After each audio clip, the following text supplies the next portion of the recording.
जय श्री गणेशाय नमः। जय श्री राम, जय वीर हनुमान की जय हो। तो पढ़ते हैं सुंदरकांड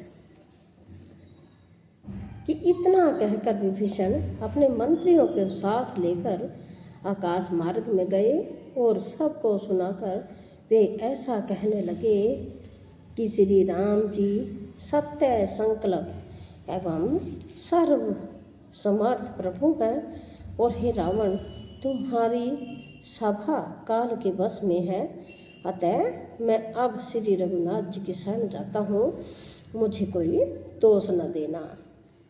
ऐसा कहकर विभीषण जी जो ही चले त्यों ही सब राक्षस आयुहीन हो गए।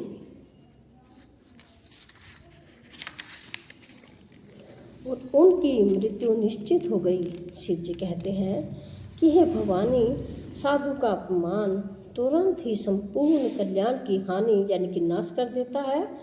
तो रावण ने जिस क्षण विभीषण को त्यागा उसी क्षण वह अभागा वैभव ऐश्वर्य से हीन हो गया।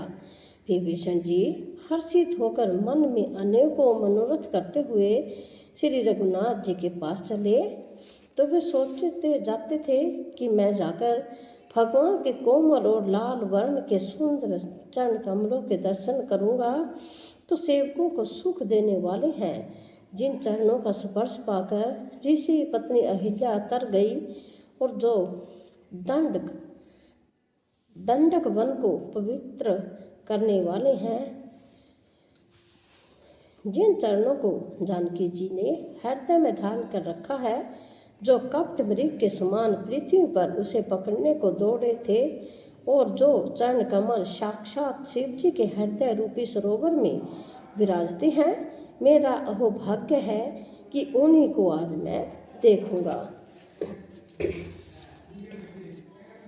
तो जिन चरणों की पादुकाओं में भरत जी ने अपना मन लगा रखा है, आज मैं उसी चरणों को अभी जाकर इन नेत्रों से देखूंगा। तो इस प्रकार प्रेम सहित विचार करते हुए वे शीघ्र ही समुद्र के इस पार जिधर श्री रामचंद्र जी की सेना थी आ गई। वानरों ने विभीषण को आते देखा तो उन्होंने जाना कि शत्रु का कोई खास दूत है।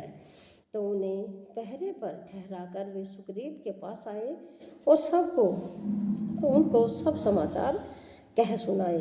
सुग्रीव ने श्री रामचंद्र जी के पास जाकर कहा कि हे रघुनाथ जी सुनिए, रावण का भाई आपसे मिलने आया है। तो प्रभु श्री राम जी ने कहा कि हे मित्र, तुम क्या समझते हो, तुम्हारी क्या राय है। तो वानरराज सुग्रीव ने कहा कि हे महाराज सुनिए, राक्षसों की माया जानी जाती है। यह इच्छा अनुसार रूप बदलने वाला छली न जानने किस कारण आया है। जान पड़ता है कि यह मूर्ख हमारा भेद लेने आया है, इसीलिए मुझे तो यही अच्छा लगता है कि इसे बांध कर रखा जाए।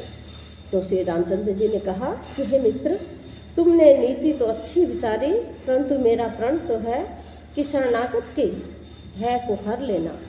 प्रभु के वचन सुनकर हनुमान जी हर्षित हुए और मन ही मन कहने लगे कि भगवान कैसे शरणागत वत्सल शरण में आए हुए पर पिता की भांति प्रेम करने वाले हैं।